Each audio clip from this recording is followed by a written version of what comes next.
This car is an L29 Cord, 1930. The L29s were made for 2 years.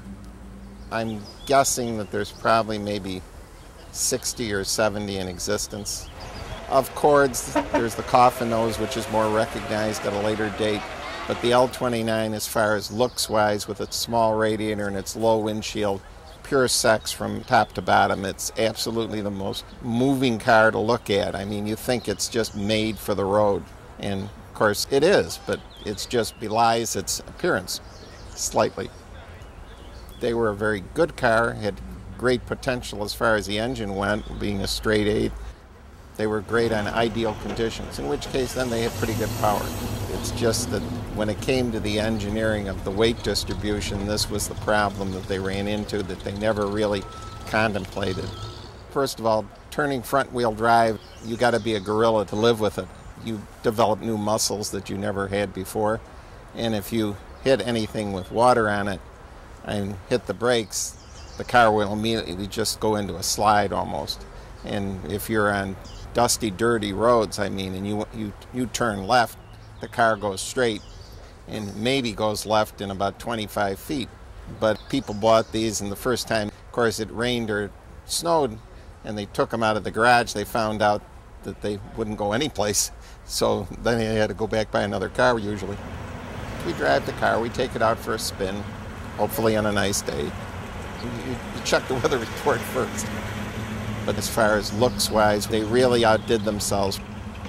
This is not the original paint. It was probably originally a little more sedate, but most of the Cords were painted rather flamboyant colors. So this is not unusual because that was Cord's idea. He took all the remaining Auburns and made the cars more flamboyant, and this helped sales. But the L29, the engineering behind it was special. The dashboard was basically a new departure as far as dashes. Before, all dashes were either low behind the cowl or down closer to the floor and didn't have as much on them as these, where these had the oils, the amps, and gas and choke, carburetor settings, lighter, and it had a glove box built into the middle of the dash. And you could also get these with radios on them. But it's basically just the design of the dash was extremely forthcoming, and it was different, just like the design of the car was. It was a new departure.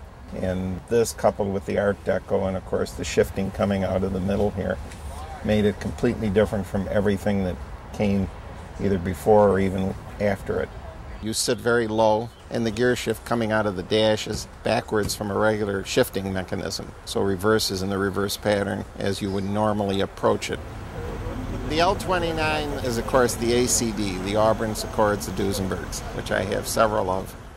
And the best being, of course, the fact that in the 60s, when you're young and foolish and cars were more plentiful, I went to look at a Duesenberg, and the story was it was for sale. And we got there, and it was very reasonable at like $2,500 on the floor in pieces. And when my father went to pick the car up, he called me because I was in college in a class, and he said, "We got good news and bad news." He says, "The good news is I'll give you first. There's more than one." I says, "Oh." He says, "There's about 3 more." I says, "Are any real bad news?" "Well, the bad news is we have to load them up." But he says, "We can have all the other 3 for the same price, and they come along for free." So he says, "You buy one, you get 3 free." And the fellow I still see now and then always says, "How are the kids?" And I tell him they're fine. And as he always says, I haven't been that foolish or dumb since.